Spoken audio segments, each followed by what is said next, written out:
बिलाखिर वारावारा राव को राहत मिल गई है। सुप्रीम कोर्ट ने उन्हें भीमा गोरेगांव केस में मुस्तकिल जमानत दे दी है। ताहम वो निचली अदालत के हुक्म के बगैर शहर नहीं छोड़ सकेंगे, यानी उन्हें ग्रेटर मुंबई में ही रहना होगा।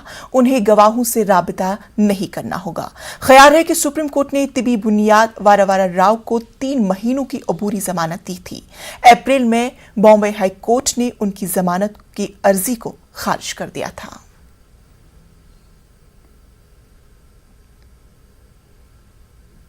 अकाली दल लीडर और पंजाब के साबिक काबिने वजीर बिक्रम सिंह मजीठिया को अदालत से राहत मिल गई है।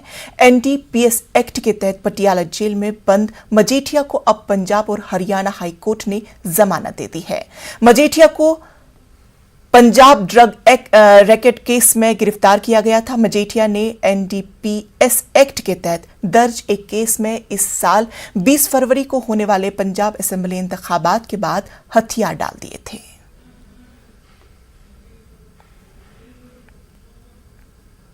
हंदवाड़ा में बीजेपी के जिला सदर अब्दुल रहमान लोन और नायब सदर जावेद कुरैशी की क़यादत में एक तिरंगा रैली का इनाकाद किया गया।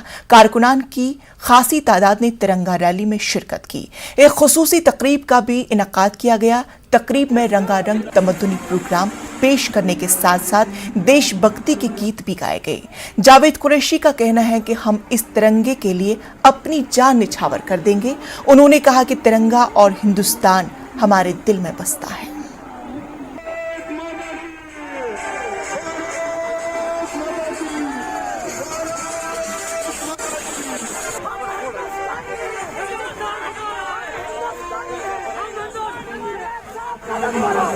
इस तिरंगे के लिए लाखों लोगों ने कुर्बानियां दी है और इसकी आन और बान और इसकी शान के लिए पूरे हिंदुस्तान में आज 20 करोड़ घरों पे झंडा लहराया जाएगा। और वही एक कड़ी आज हंदवाड़ा से हमने शुरू की है। और जो वजीर आजम हिंद नरेंद्र मोदी जी ने फैसला ले लिया है, ये खासकर तवारीख में पहली बार हो रहा है, क्योंकि हमारे नौजवान इस तिरंगे के साथ जुड़ रहे हैं और इसके आन और बान के लिए काम कर रहे हैं। ये जो झंडा है तिरंगा, ये हमारी जान है, आन है, शान है।